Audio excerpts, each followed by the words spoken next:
ओम शांति। ओम शांति। आज 13 जनवरी के ईश्वरीय महावाक्य। बाबा कहते, मीठे बच्चे, मनुष्य शरीर की उन्नति का प्रबंध रचते, आत्मा की उन्नति व चढ़ती कला का साधन बाप ही बतलाते हैं। यह बाप की ही रिस्पॉन्सिबिलिटी है। प्रश्न है, सदा बच्चों की उन्नति होती रहे, उसके लिए बाप कौन कौन सी श्रीमत देते हैं?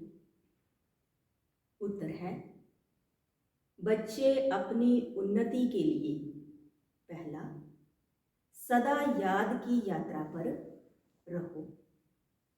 याद से ही आत्मा की जंग निकलेगी। दूसरा, कभी भी बीती को याद नहीं करो और आगे के लिए कोई आश ना रखो। तीसरा, शरीर निर्वाह के लिए कर्म भले करो, लेकिन जो भी टाइम मिले वह वेस्ट नहीं करो। बाप की याद में टाइम सफल करो।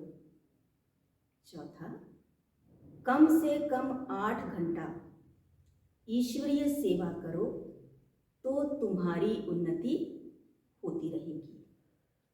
ओम शांति। ओम शांति। रूहानी बाप बैठ रूहानी बच्चों को अथवा आत्माओं को समझाते हैं।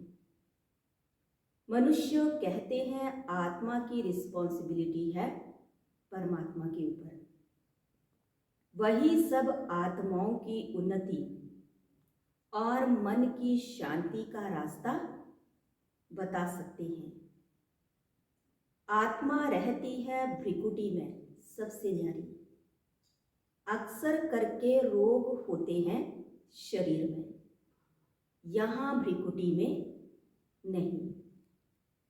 भल सिर में दर्द पड़ेगा, परंतु जो आत्मा का तख्त है वहाँ कोई भी तकलीफ नहीं होगी, क्योंकि उस तख्त पर आत्मा विराजमान है। अब आत्मा की उन्नति अथवा शांति देने वाला सर्जन तो एक ही परमात्मा है। जब आत्मा की उन्नति हो तब आत्मा को हेल्थ वेल्थ भी मिले। शरीर को तो कितना भी करो उससे कोई उन्नति नहीं होगी। शरीर की कुछ ना कुछ खिटपिट तो रहती ही है। आत्मा की उन्नति तो सिवाय बाप के कोई भी कर न सके।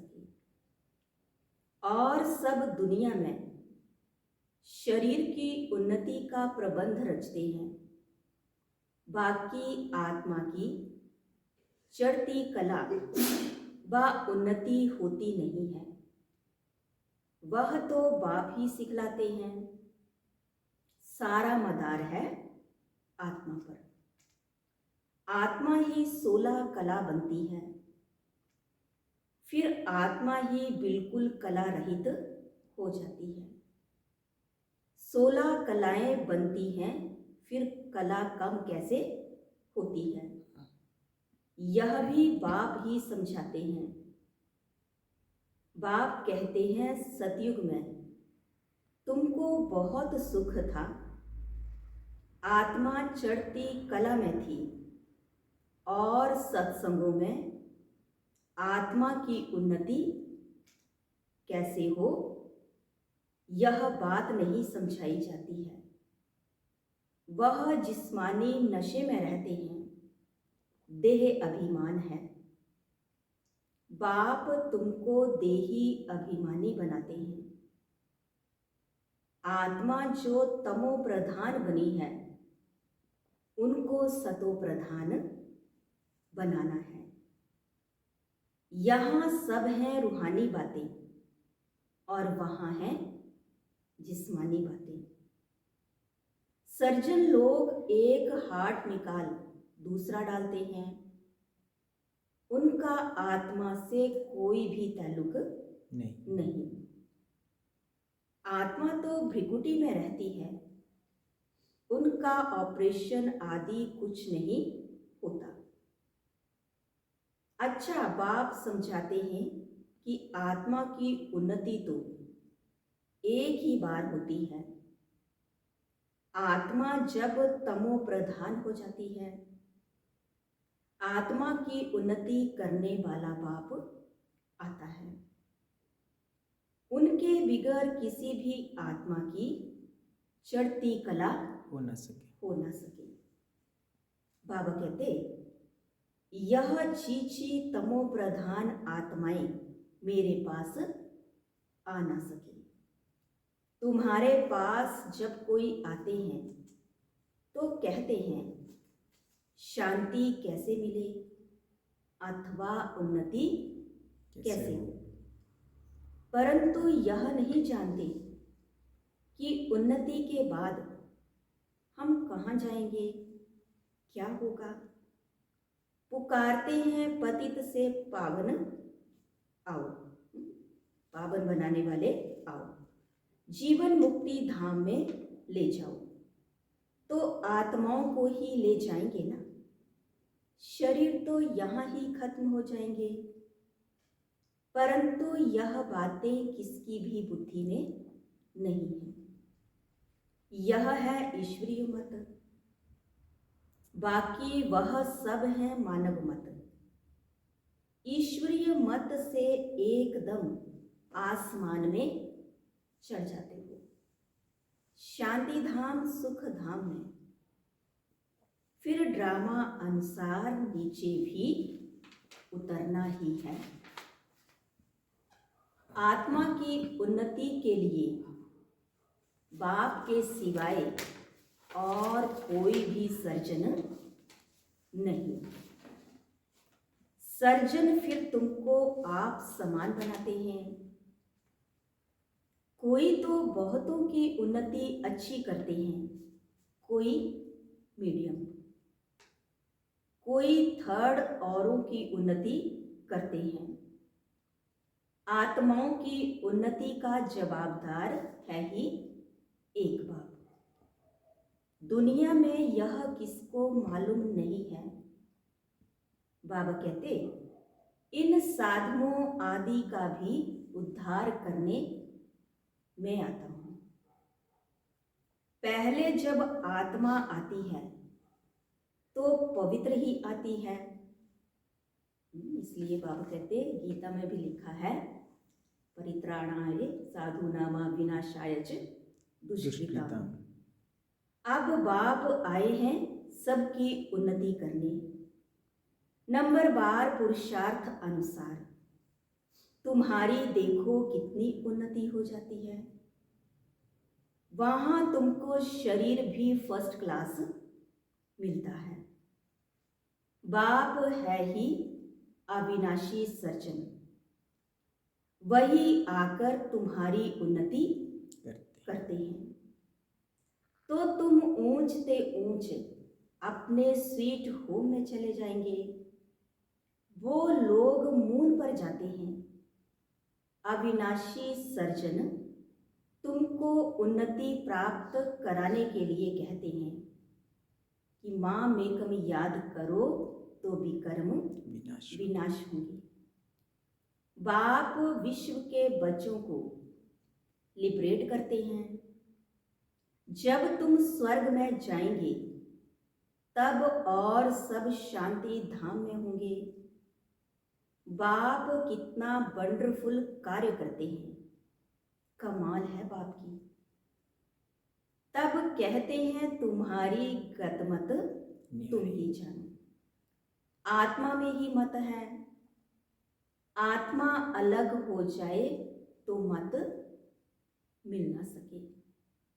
ईश्वरीय मत से चढ़ती कला और मानव मत से उतरती कला होती है।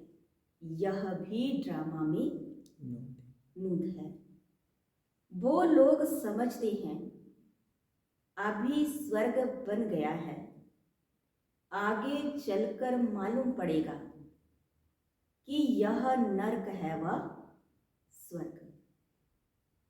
भाषा के ऊपर कितना हंगामा करते हैं, दुखी है ना। स्वर्ग में दुख होता नहीं, अर्थक्वेक भी नहीं होगी। अब पुरानी दुनिया का विनाश होना है, फिर स्वर्ग बन जाएगा। फिर आधा कल्प वह भी गुम हो जाता है। कहते हैं द्वारिका सागर के नीचे चली गई, सोने की चीजें नीचे दब गई हैं, सो तो जरूर अर्थक्वेक से नीचे जाएंगी। समुद्र को थोड़े ही खोद कर निकालेंगे, धरती को खोदते हैं, वहां से माल निकालते हैं। बाबा कहते मैं सबका उपकार करता हूं, मेरा फिर सब अपकार करते गाली देते। मैं तो अपकारी का भी उपकार करता हूं, तो मेरी जरूर महिमा होनी चाहिए। भक्ति मार्ग में देखो कितना मान है, तुम बच्चे भी बाप की कितनी महिमा करते हो। चित्र में 32 गुण दिखाए हैं, अभी तुम भी बाप जैसे गुणवान बन रहे हो, तो कितना पुरुषार्थ करना चाहिए, टाइम वेस्ट नहीं करना चाहिए। बहुत हाईएस्ट बाप पढ़ाते हैं तो रोज जरूर पढ़ना चाहिए। यह अविनाशी बाप भी है, टीचर भी है, पिछाड़ी में आने वाले पुरानों से भी तीखे जा रहे हैं। अब सारी दुनिया की उन्नति हो रही है बाप द्वारा। श्री कृष्ण को भी गुणवान बनाने वाला बाप ही है, सबको देने वाला है, बाकी सब लेते हैं। यह घराना बन रहा है नंबर 12 पुरुषार्थानुसार। बेहद का बाप देखो कितना मीठा और कितना प्यारा है। ऊंचे ते ऊंचे बाप द्वारा अब सबकी उन्नति हो रही है, बाकी तो सबको सीढ़ी उतरनी है। कमाल है बाप की, भल खाओ पियो सब कुछ करो, सिर्फ बाबा के गुण गाओ। ऐसे नहीं, बाबा की याद में रहने से खाना नहीं खा सकते। रात को फुर्सत बहुत मिलती है, 8 घंटा तो फुर्सत है।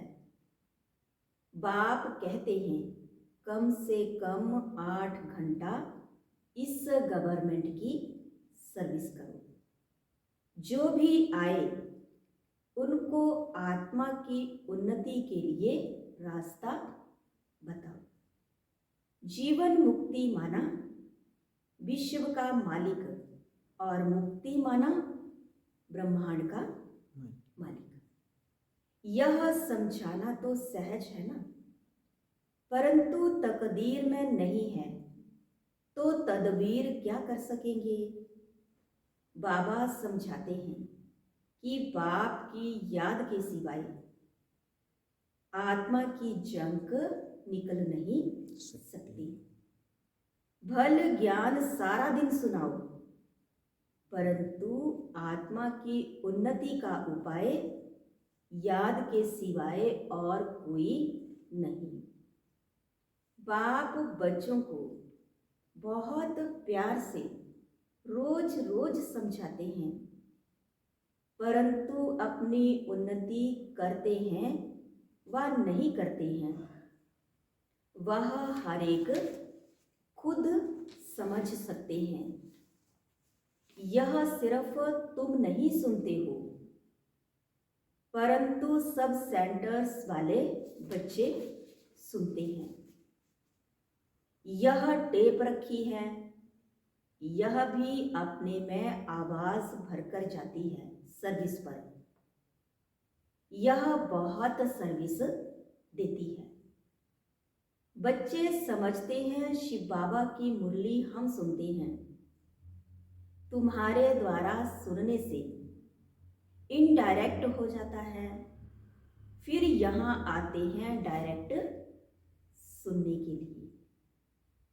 फिर बाबा ब्रह्मा द्वारा सुनाते हैं अथवा मुख द्वारा ज्ञान अमृत देते हैं। इस समय दुनिया तमो प्रधान हो गई है, तो उस पर ज्ञान की वर्षा चाहिए।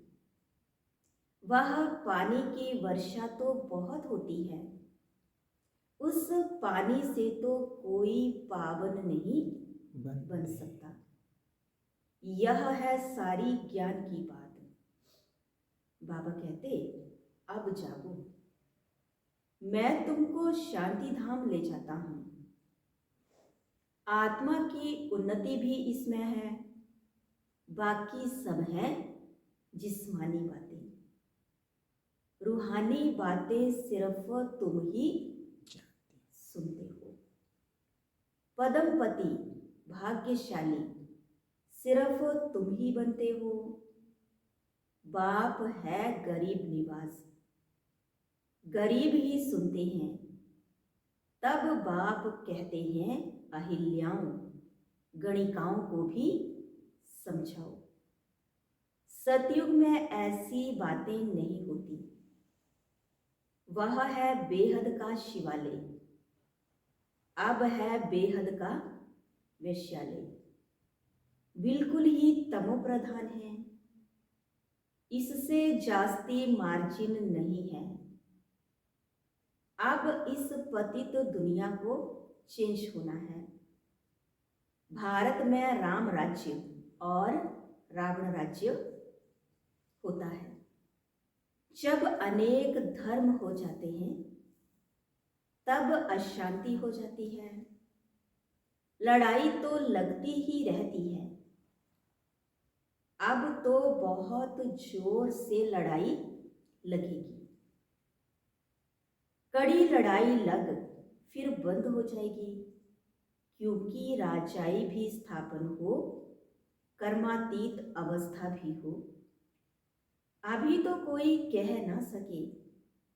वह अवस्था आएगी तो पढ़ाई पूरी हो जाएगी, फिर ट्रांसफर हो जाएंगे अपने पुरुषार्थ अनुसार। इस भंभोर को आग तो लगनी है, फटाफट विनाश हो जाएगा। उनको खूनी नाहक खेल कहा जाता है। नाहक सब मर जाएंगे, रक्त की नदियां बहेंगी, फिर घी दूध की नदियां बहेंगी। हाहाकार से जय जयकार होगी। बाकी सब अज्ञान निद्रा में सोते सोते ही खत्म हो जाएंगे। बड़ी युक्ति से स्थापना होती है, विघ्न भी पड़ेंगे, अत्याचार भी होंगे। अब माताओं द्वारा स्वर्ग का द्वार खुलता है। हैं तो पुरुष भी बहुत, परंतु माता जन्म देती है तो उनको पुरुष से इजाफा ज़्यादा मिलता है। स्वर्ग में तो नंबरवार सब जाएंगे। कोई 2 जन्म मेल के भी बन सकते हैं। हिसाब किताब जो ड्रामा में नूंद है वही होता है। आत्मा की उन्नति होने से कितना फर्क पड़ जाता है। कोई तो एकदम हाईएस्ट बन जाता है, कोई तो बिल्कुल लोएस्ट। कहाँ राजा तो कहाँ प्रजा। मीठे मीठे बच्चों को बाप समझाते हैं, अब पुरुषार्थ करो, योग से पवित्र बनो, तब धारणा हो। मंजिल बहुत ऊंची है, अपने को आत्मा समझ बहुत प्यार से बाप को याद करना है। आत्मा का परमात्मा के साथ लव है ना, यह है रूहानी लव, जिससे आत्मा की उन्नति होती है। जिस्मानी लव से गिर पड़ते हैं, तकदीर में नहीं है तो भागंती हो जाते हैं। यज्ञ की बड़ी संभाल चाहिए। माताओं की पाई पाई से यज्ञ की सर्विस हो रही है। यहाँ गरीब ही साहूकार बनते हैं। सारा मदार पढ़ाई पर है। अभी तुम सदा सुहागिन बनती हो, यह सबको फीलिंग आती है। माला का दाना बनने वालों को कितनी अच्छी फीलिंग चाहिए। शिव बाबा को याद करते सर्विस करते रहो तो बहुत उन्नति हो सकती है। शिव बाबा की सर्विस में शरीर भी न्योछावर करना चाहिए। सारा दिन नशा रहे, यह मासी का घर नहीं है। देखना है हमने अपनी उन्नति कितनी की है। बाबा कहते बीती को याद नहीं करना, आगे के लिए कोई आश मत रखो। शरीर निर्वाह अर्थ कर्म तो करना है। जो टाइम मिले उसमें बाप को याद करो तो विकर्म विनाश होंगे। बाबा बांधेलियों को भी समझाते हैं कि तुम्हें पति को बहुत नम्रता प्यार से समझाना है। कोई मारे तो उन पर फूलों की वर्षा करो। अपने को बचाने की बड़ी युक्ति चाहिए। आंखें बड़ी शीतल चाहिए, कभी हिले नहीं। इस पर अंगद का भी मिसाल है। बिल्कुल अडोल था। तुम सब महावीर हो। जो कुछ पास्ट हुआ उनको याद नहीं करना है। सदैव हर्षित रहना है। ड्रामा पर अटल रहना है। बाप खुद कहते हैं मैं भी ड्रामा के बंधन में बांधा हुआ हूं, बाकी और कोई बात नहीं। श्री कृष्ण के लिए लिखा है स्वदर्शन चक्र से मारा। यह सब कथाएं हैं। बाप तो हिंसा कर ना सके। यह तो बाप टीचर है, मारने की बात नहीं है। यह बातें सब इस समय की हैं। एक तरफ ढेर मनुष्य हैं और दूसरे तरफ तुम हो। जिनको आना होगा आते रहेंगे। कल्प पहले मिसल पदवी पाते रहेंगे। इसमें चमत्कार की बात नहीं। बाप रहम दिल है, दुख हरता सुख करता है। फिर दुख कैसे देंगे? अच्छा, मीठे मीठे सिकी लधे बच्चों प्रति मात पिता बाप दादा का याद प्यार और गुड मॉर्निंग। रूहानी बाप की रूहानी बच्चों को नमस्ते। रूहानी बच्चों की रूहानी बाप दादा को दिलवा जान सिकवा प्रेम से नमस्ते। ओम शांति। धारणा के लिए मुख्य सार है। पहला, कम से कम 8 घंटा ईश्वरीय गवर्नमेंट की सर्विस कर अपना टाइम सफल करना है। बाप जैसा गुणवान बनना है। दूसरा, जो बीता उसे याद नहीं करना है, बीती को बीती कर सदैव हर्षित रहना है। ड्रामा पर अडोल रहना है। आज का वरदान है संकल्प, बोल और कर्म के व्यर्थ को समर्थ में परिवर्तन करने वाले होली हंस भव। संकल्प, बोल और कर्म के व्यर्थ को समर्थ में परिवर्तन करने वाले होली हंस भव। होली हंस का अर्थ है संकल्प, बोल और कर्म के व्यर्थ को समर्थ में परिवर्तन करने वाले। क्योंकि व्यर्थ जैसे पत्थर होता है, पत्थर की कोई वैल्यू नहीं, रत्न की वैल्यू होती है। होली हंस फौरन परख लेता है कि ये काम की चीज नहीं है, ये काम की है। कर्म करते सिर्फ यह स्मृति इमर्ज रहे कि हम राजयोगी, नॉलेजफुल आत्माएं, रूलिंग और कंट्रोलिंग पावर वाली हैं, तो व्यर्थ जा नहीं सकता। यह स्मृति होली हंस बना देगी। आज का स्लोगन है, जो स्वयं को इस देह रूपी मकान में मेहमान समझते हैं, वही निर्मोही रह सकते हैं। जो स्वयं को इस देह रूपी मकान में मेहमान समझते हैं, वही निर्मोही रह सकते हैं। अव्यक्ति साइलेंस द्वारा डबल लाइट फरिश्ता स्थिति का अनुभव करो।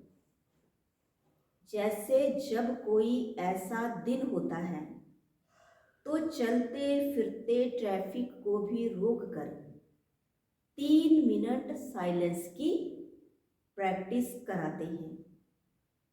चलते हुए सभी कार्यों को स्टॉप कर लेते हैं।